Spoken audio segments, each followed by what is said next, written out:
This is the installation video for the TJ Wrangler with 4-speed. Start by taking the bushing and pushing it into the installation tool like this.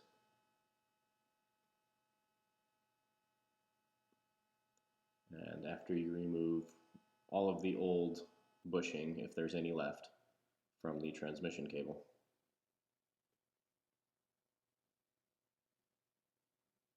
it should look like this.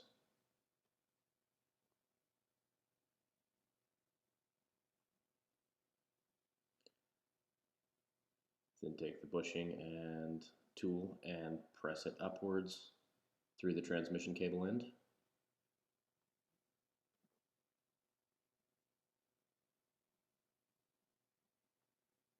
And making sure it's flush at the bottom, you can then remove the compression tool.